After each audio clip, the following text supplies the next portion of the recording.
Bien, amados hermanos,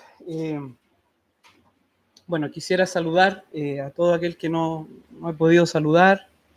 eh, bueno, Especialmente nos acompaña hoy día también la madre de nuestro hermano Guillermo y el esposo de ella también, así que quisiera saludarles de acá. Ayer tuve el placer de conocerles también, así que muy contento de que hoy día también puedan estar. Así que Dios les bendiga, gracias por acompañarnos hoy día. También no tomé el tiempo para agradecer porque sabía que iba a tener este tiempo, así que también quiero honrar públicamente el nombre del Señor. Quiero darle gracias por lo que ha sido este año. La verdad, un año muy hermoso para nosotros como familia. Este año, al comienzo de este año, llegó a nuestra vida también nuestra segunda hija, ¿no es cierto? Gracias. Gracias el nombre de la niña, no es que esté agradeciendo, sino, eh, y ella llegó también a nuestra vida este año, así que ha sido también de mucha alegría poder tenerla con nosotros. Ya va a cumplir un añito, así que quiero agradecerle al Señor por eso y bueno, por tantas cosas que hemos recibido de parte del Señor, por su misericordia. Gracias al Señor hemos tenido trabajo, estamos acá en esta congregación, estamos muy contentos, estamos muy felices. Así que hay tantos motivos. Agradezco a Dios por mi esposa también, por la familia, por los hermanos. De verdad que estamos muy gozosos en este tiempo junto al Señor y junto a ustedes también. Así que también quería tener estas palabras de gratitud de fin de año. Bueno, vamos entonces al tiempo con la palabra del Señor. Bueno, como usted me imagino lo entiende, es un miércoles especial, ¿no es cierto? Es un miércoles en donde vamos a tener la última reunión de este año, ¿no es cierto? La última vez que nos congregamos en este año 2020. Por tanto, vamos a hacer un pequeño paréntesis en el tema que hemos venido estudiando los días miércoles, que es el libro de Proverbios, y vamos a tener un breve sermón, ¿no es cierto? Espero, de fin de año, ya un sermón de reflexión, ¿no es cierto?, de meditación en la palabra del Señor acerca de este fin de año. Y bueno, por alguna razón yo pensaba cuando estaba preparando esto, por alguna razón me ha tocado en iglesias que he estado anterior y aún acá en la iglesia tener el sermón de fin de año. No sé, por alguna extraña razón pensaba yo, siempre me toca, nunca me toca el sermón de Navidad, siempre el de fin de año. Entonces, como todo buen predicador, tenemos lo que se conoce como disculpe la expresión, una vieja confiable, un sermón que siempre tenemos de fin de año. Pero en esta vez decidí variar, ¿ya? No voy a predicar lo que siempre predico en fin de año, así que, como dice nuestro hermano Luis, traigo palabras frescas para esta reunión, un sermón nuevo, ¿no es cierto? Así que dejé allá lo que siempre o varias veces he compartido, digamos, como una reflexión de fin de año. Bien, mis hermanos, la verdad es que, como decía nuestro hermano Eric en su dirección, el creyente siempre está llamado a estar evaluándose. Eso es una práctica bíblica. Una práctica bíblica es siempre estar mirándonos a nosotros mismos, mirando nuestra relación con el Señor, siempre estar evaluándonos a la luz de la palabra de Dios, ¿no es cierto?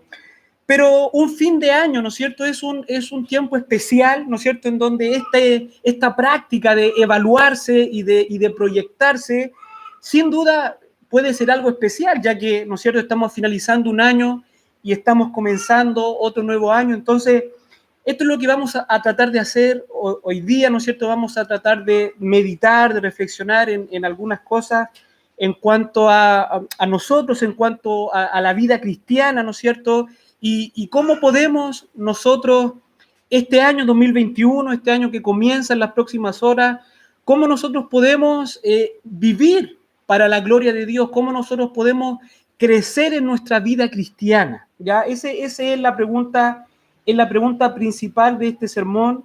¿Cómo puedo vivir este año para la gloria de Dios? ¿Cómo puedo crecer espiritualmente? ¿Cómo puedo crecer en mi vida cristiana? Cuando pensaba en esta pregunta y en algunas posibles respuestas, ¿no es cierto?, se podría responder esta pregunta de distintos aspectos, ¿no es cierto?, de distintos temas, puede tener variadas respuestas, ¿no es cierto? Pero pensaban y mi mente viajó, ¿no es cierto?, a lo más probable fue una oscura, sucia y maloliente prisión romana del siglo I de nuestra era. Mi mente iba ya al apóstol Pablo, ¿no es cierto?, escribiendo a su hijo en la fe, Timoteo. Y estoy pensando básicamente en la carta que nosotros conocemos como Segunda de Timoteo, ¿ya?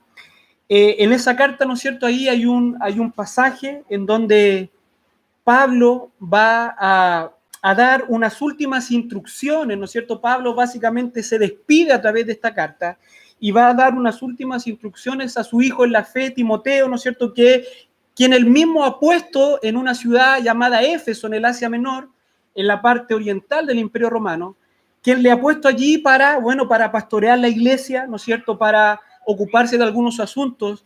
Y la carta que nosotros conocemos como Segunda Timoteo, ¿no es cierto?, es una carta de despedida, ¿ya? A diferencia del primer encarcelamiento de Pablo, que nosotros lo podemos ver en el libro de Hechos, en donde Pablo está, ¿no es cierto?, algo así como en una casa alquilada, está preso, pero puede hacer algunas cosas, puede predicar, está más o menos cómodo.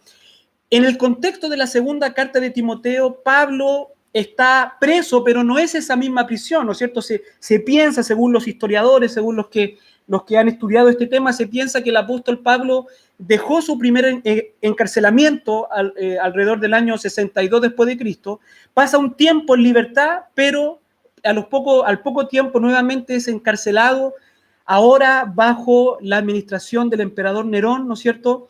Y esta prisión es muy distinta a su primera prisión. En esta prisión, lo más probable, como decía hace unos minutos, Pablo se encuentra en una prisión, Pablo se encuentra, ¿no es cierto?, con grilletes, Pablo se encuentra custodiado, Pablo no se encuentra en buenas condiciones. Es más, en su segunda prisión, Pablo ya entiende que de esa no se va a escapar, que de esa no va a salir, sino que pronto iba a ser sacrificado, pronto iba a ser muerto, y efectivamente es así como sucede. Pero en esta carta segunda, a Timoteo, ¿no es cierto?, ahí hay un pasaje en donde Pablo, dándole instrucciones a su hijo en la fe, Timoteo, ¿no es cierto?, Pablo le va a mostrar en qué consiste la vida cristiana, ¿no es cierto?, y va a mostrar algunas analogías, algunas ilustraciones, algunas metáforas acerca de lo que es la vida cristiana, ¿no es cierto?, porque el apóstol quiere dar algunas instrucciones, el apóstol quiere dirigirse a su hijo en la fe, Timoteo. Acompáñenme, por favor, a segunda de Timoteo, capítulo 2. Segunda Timoteo, capítulo 2. Vamos a leer del 1 al 7, pero básicamente hoy me voy a enfocar en solamente 3 versículos, del 3 al 6. Segunda de Timoteo, capítulo 2.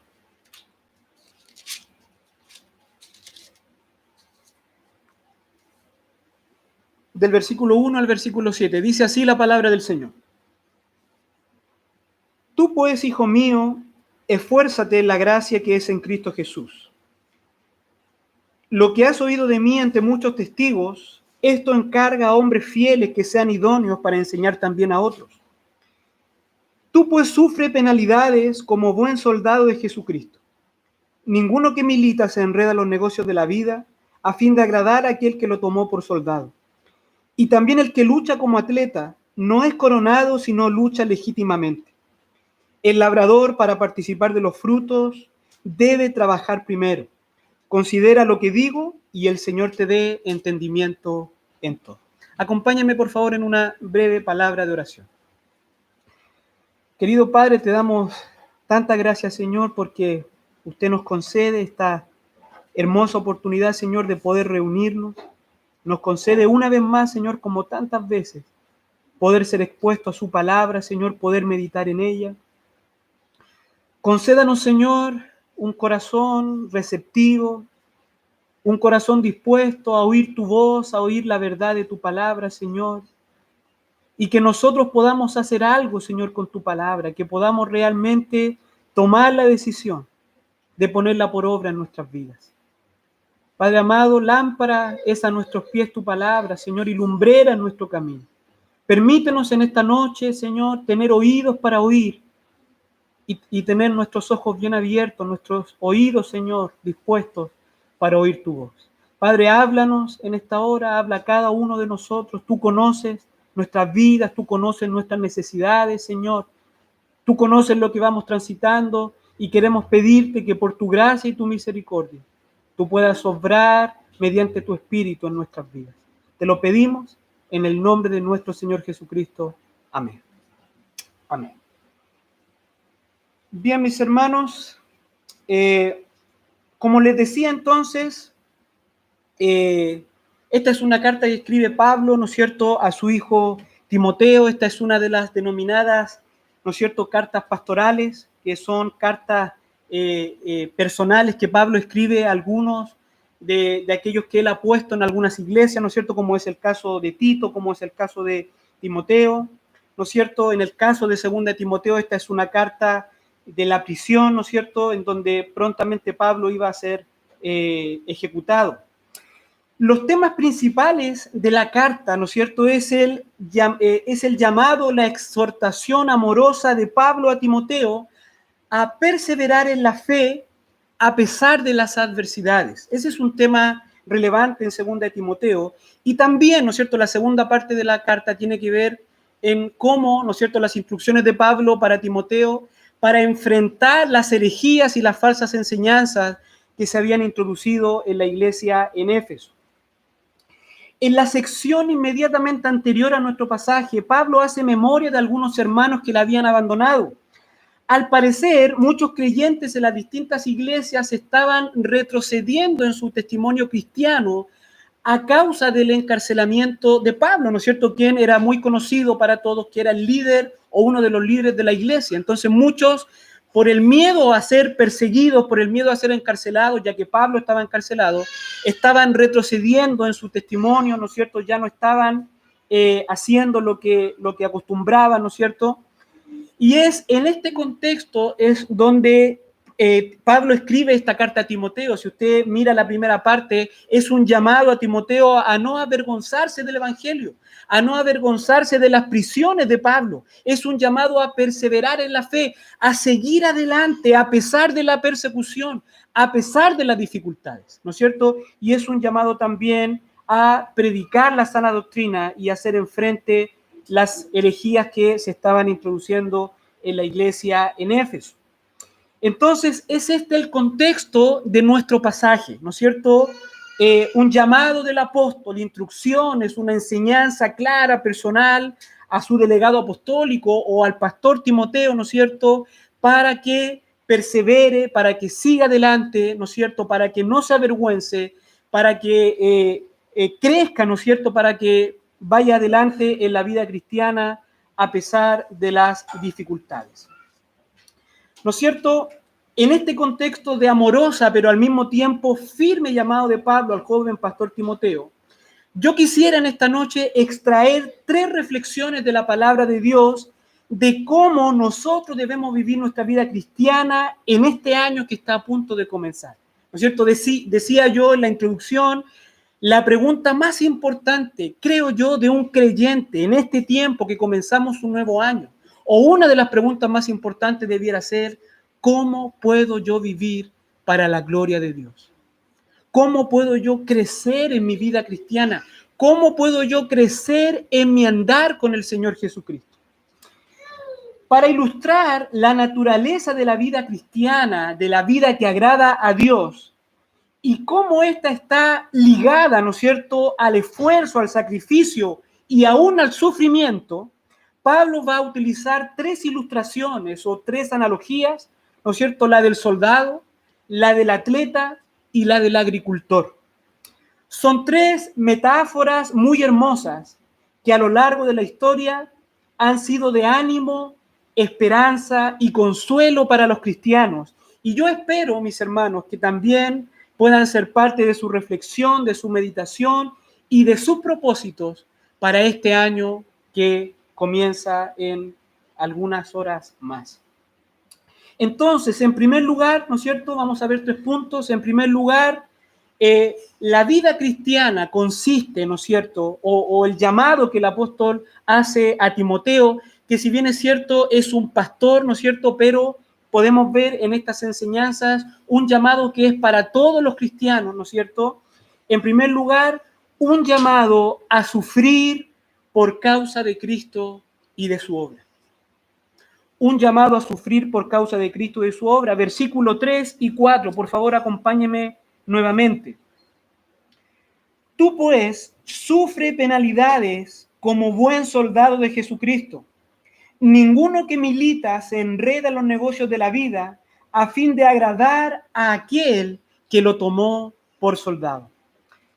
Amados hermanos, aquí Pablo nos lleva a pensar que la vida cristiana es como la de un soldado diligente, un soldado sacrificado. Pablo tiene en mente el sacrificio del soldado romano.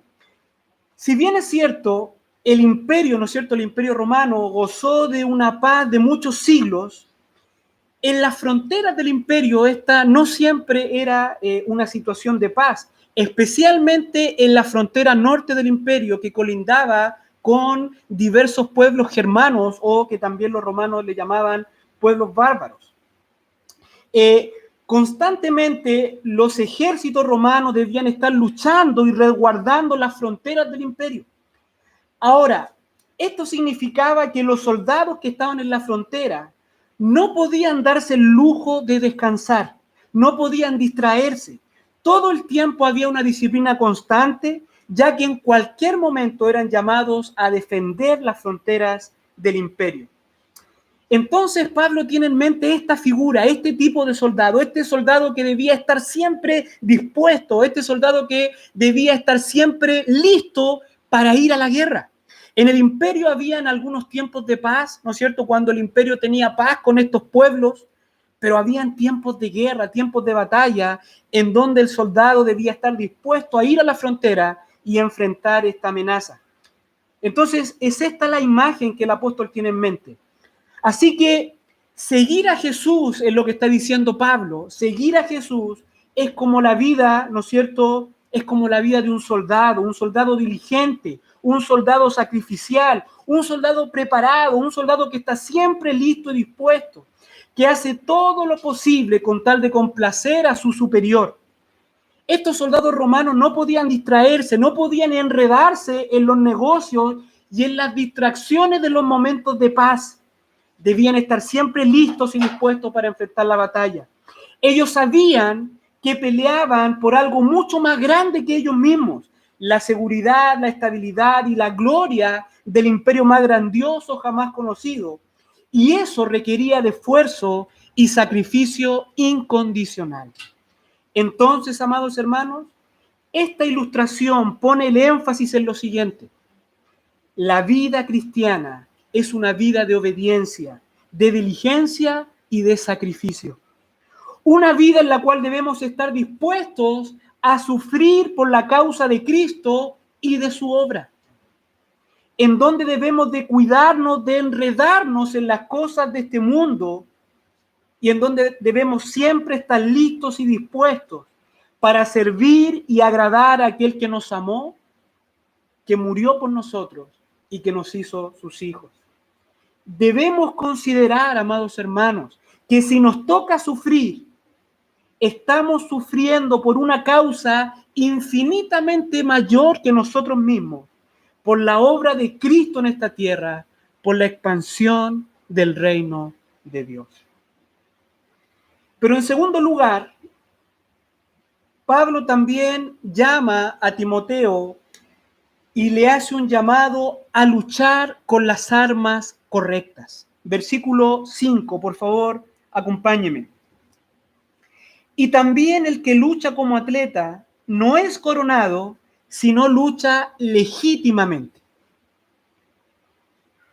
Aquí Pablo tiene en mente la lucha greco-romana. ¿Ya? Cuando Pablo se refiere al atleta, a diferencia de otras analogías, no se está refiriendo, ¿no es cierto?, a aquel que corre una carrera como sí lo hace en otras cartas, sino que aquí se está refiriendo al atleta, al luchador greco-romano, ¿ya? Este era un deporte muy popular en la cultura griega de los días de Pablo, y aquí Pablo utiliza esta imagen muy familiar para Timoteo, ya que Timoteo es de origen griego, no tanto para referirse a la disciplina de un atleta o un deportista, sino más bien para enfatizar que los atletas o cualquier deportista solo puede ganar si cumple con las reglas. La idea aquí es que la vida cristiana es semejante a una lucha, es una batalla, es dura, a momentos es extremadamente difícil, pero debemos luchar siempre bajo las reglas. Esto es, bajo los parámetros y las armas que Dios mismo nos provee. En el contexto mayor del pasaje y aún de la carta, lo más probable es que Pablo le está enseñando a Timoteo, ¿no es cierto? Pablo desea que Timoteo comprenda que en la vida cristiana las cosas no suceden de manera instantánea, que no es un camino fácil y que no podemos escoger el camino más fácil.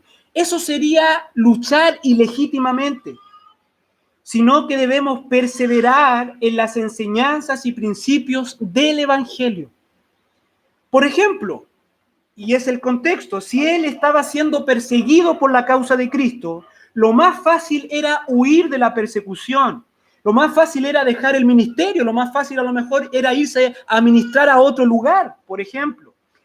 Pero eso sería una manera ilegítima de pelear.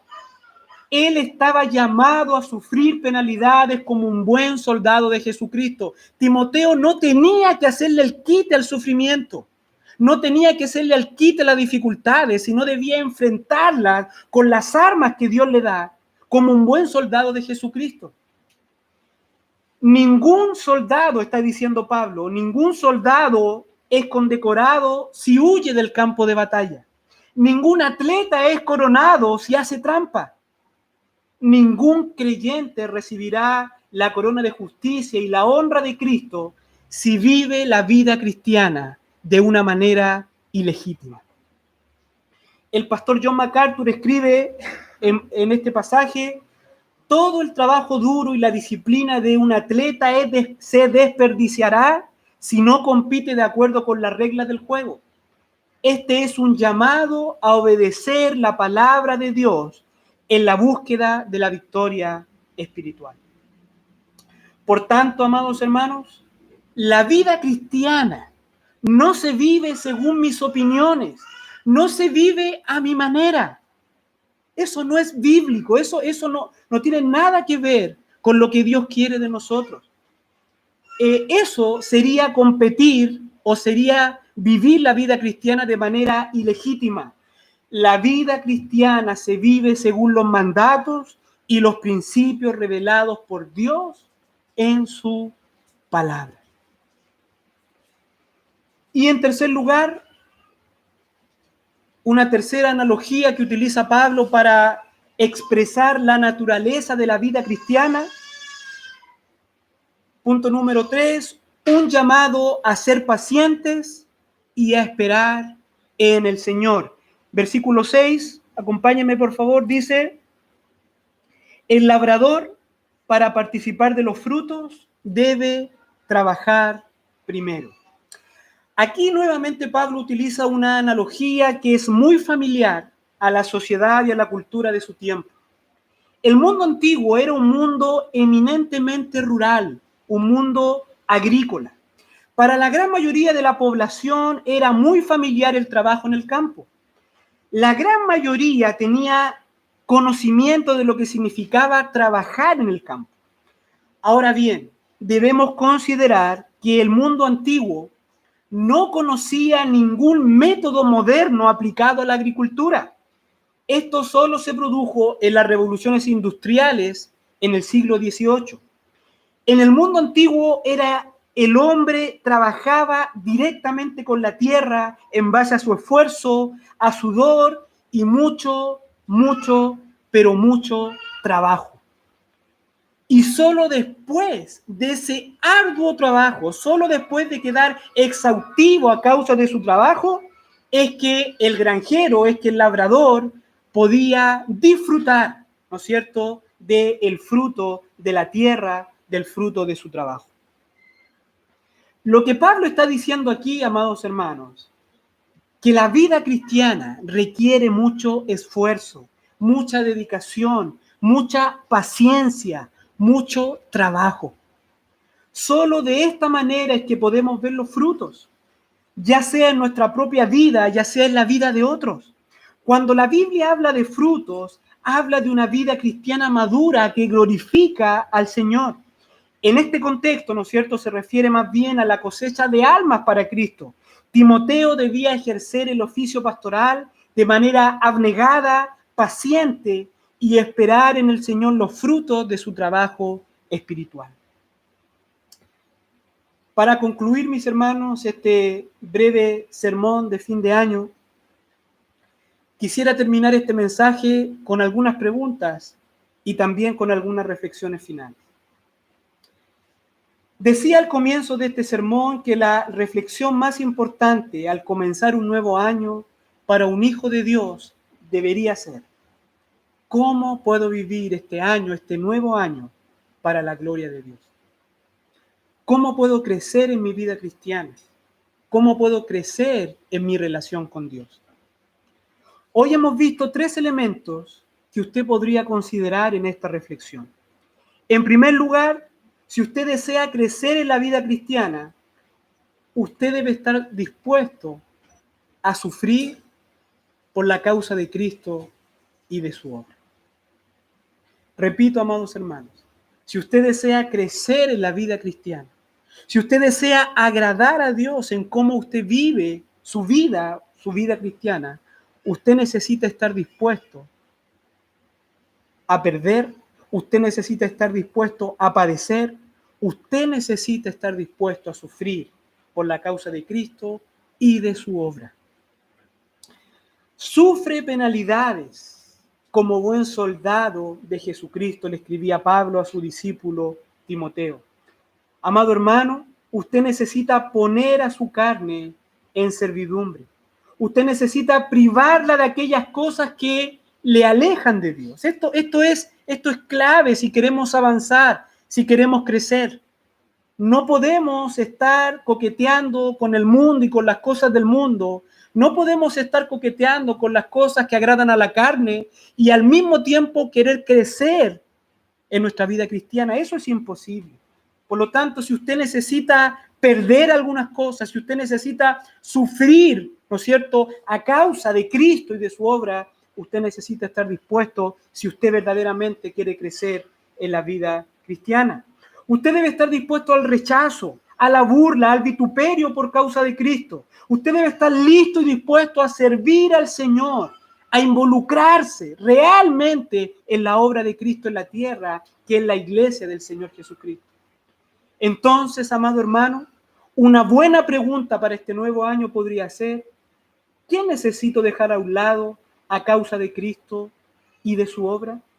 ¿En qué aspecto de mi vida desde hoy en adelante estaré dispuesto a padecer y no avergonzarme más de mi Salvador?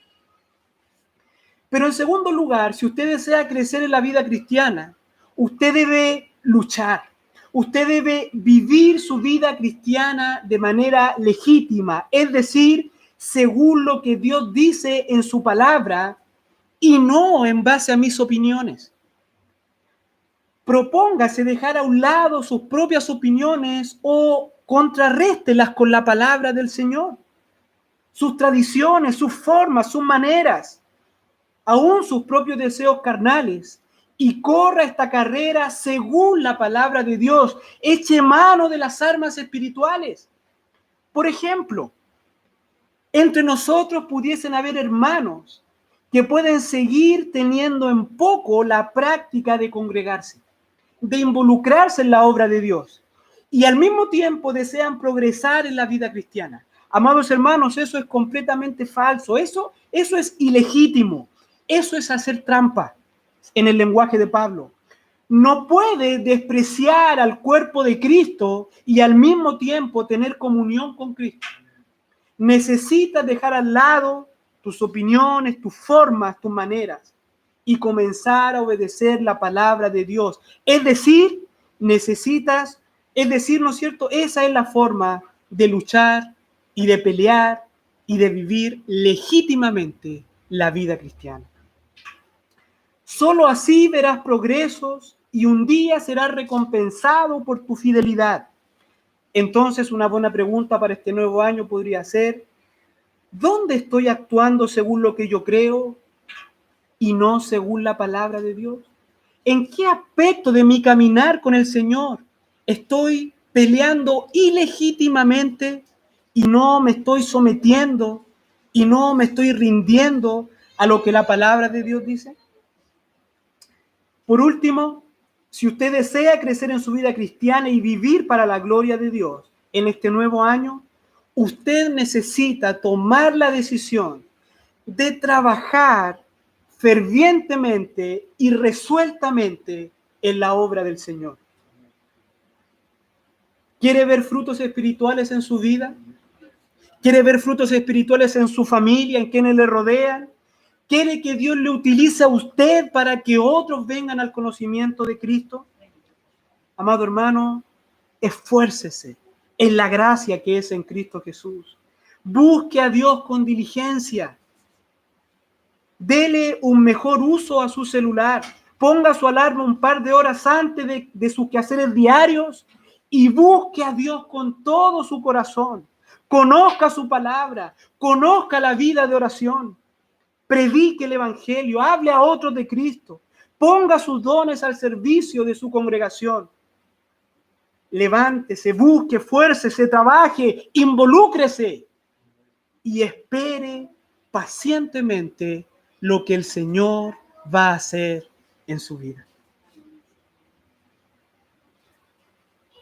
Quizás si usted propone en su corazón estas cosas y realmente persevera en ellas, en la gracia de nuestro Señor Jesucristo y en el poder del Espíritu Santo, llegará quizás al final del próximo año, ¿no es cierto?, de una manera radicalmente distinta, quizás a como está hoy día, como yo estoy hoy día. Y podemos mirar hacia atrás y podemos decir: bendito el Señor y bendita su obra en mi vida. Le desafío, amado hermano, amada hermana, le desafío a que considere el consejo de la palabra del Señor. Le desafío, le exhorto en el Señor a que considere esta pregunta: ¿cómo puedo yo crecer espiritualmente? ¿Cómo puedo yo vivir para la gloria de Dios en este nuevo año?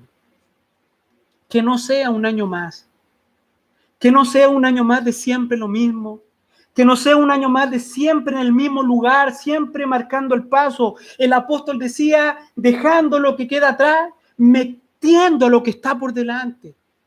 Me extiendo hacia la meta, al supremo llamamiento que es en Cristo Jesús. ¿Por qué no hace de este nuevo año un año de crecimiento, un año de extensión, un año de caminar más cerca de su Salvador? En el Señor espero que lo pueda considerar. Oremos, hermanos. Padre, te damos muchas gracias por esta tu palabra. Gracias, Dios mío, porque ella es como un martillo, ella es como una espada. Ciertamente ella no volverá vacía. Permite, Señor, que tu palabra sea obrando en nuestras vidas, en nuestros corazones. Señor amado, te necesitamos en nuestras vidas, necesitamos crecer, necesitamos avanzar, pero sabemos, Señor, que no podemos en nuestras fuerzas, sabemos que somos débiles. Señor amado, necesitamos desesperadamente la obra poderosa de tu Espíritu en nuestras vidas. Guíanos, Señor, a buscarte más a ti. Guíanos, Señor, a tu palabra. Guíanos a toda buena obra. Guíanos a involucrarnos de manera resuelta en la iglesia local, en la obra de Cristo. Guíanos en este nuevo año a estar dispuestos para servirte, para ser activos en la extensión de tu reino. Padre Celestial, haz esta obra en nuestras vidas y que este año que se avecina verdaderamente pueda ser un año para la gloria del Señor. Te lo pedimos en el nombre de nuestro Señor Jesucristo. Amén.